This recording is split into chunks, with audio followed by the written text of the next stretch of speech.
Well, hello, beer snobs, beer junkies, and amiable drunks. Sean is needing to stop, and what are we? Hey, welcome to Beers of the Month, everybody. We're back at the Blind Pig at 12th and Lind in Quincy. That's where we are, and we've got two special beers Who's for the you. amiable drunk now? You know what? This isn't supposed to be a beer you drink quickly, but I tend to think that I've been getting through this a little quicker than I should be. One of our first beer this month, guys, and I think this is our is this our 12th episode? This may be the I think this is the anniversary This is the episode. 1-year anniversary. Should have brought some confetti. Thanks for being with us on the trip. All right. Yeah, our first beer on the November Beers of the Month comes to us from Great Lakes Brewing out of Cleveland, Ohio.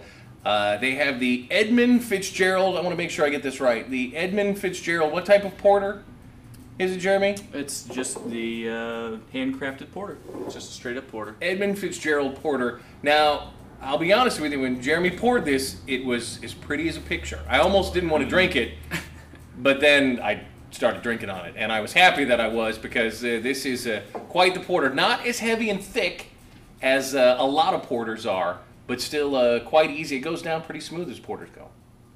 Yeah, it's from Great Lakes, which, as we said, is from Cleveland, Ohio. Not exactly what you expect to get a great beer out of, but this is an absolutely amazing beer.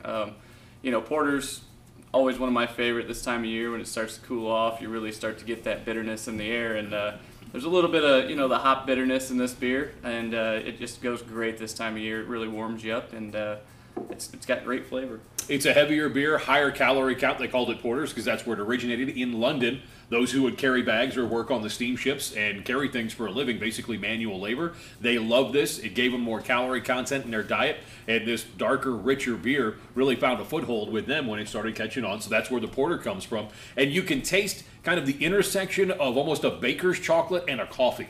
I'm not a coffee drinker, but this is one that I love having those more acidic coffee notes in, because it balances out the sweeter that can be cloying when you get a porter like this. You don't want it to be too heavy without some of the acidic to cut through it.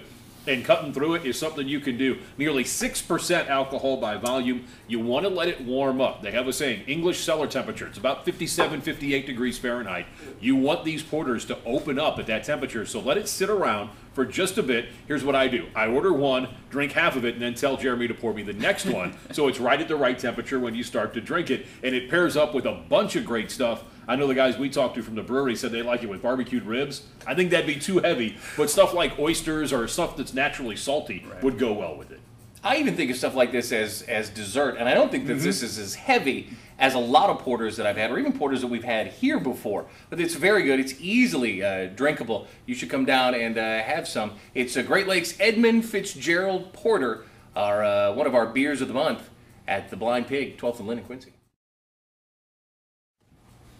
Our second beer on the November Beers of the Month, Grizzlies, comes to us from Breckenridge, Colorado. Now, we're big fans of this brewery.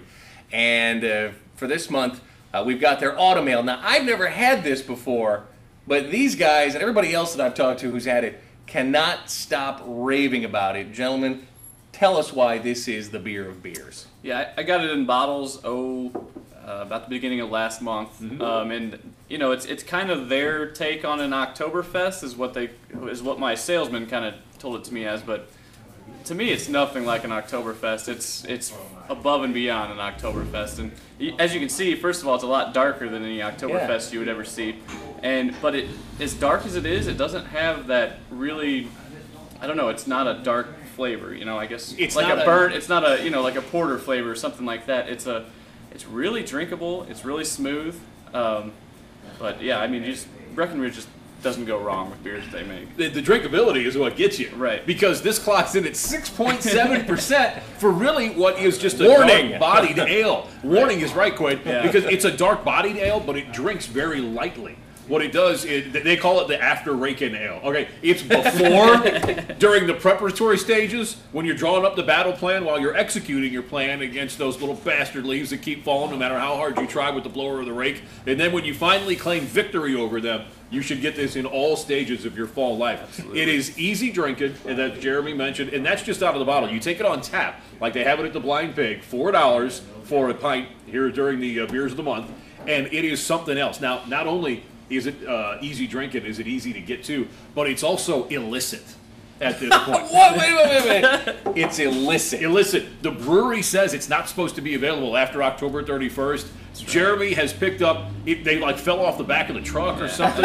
What, you got 3 barrels? I picked up the last 3 barrels that they had. And who's looking out for us? oh, that's right, So, we're going to have it it's a all secret month between long. the 3 of us. Yeah, don't tell and Breckenridge you. that we have this, but we still We're have not supposed to have this.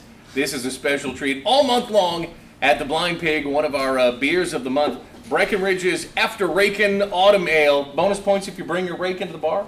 You can leave those at home. It's quite all right. Safer that way for everybody. I had images of rake duels going on in my head. And scratched floors. That's more what I'm Yeah. Come on and just have the beer. You will enjoy it.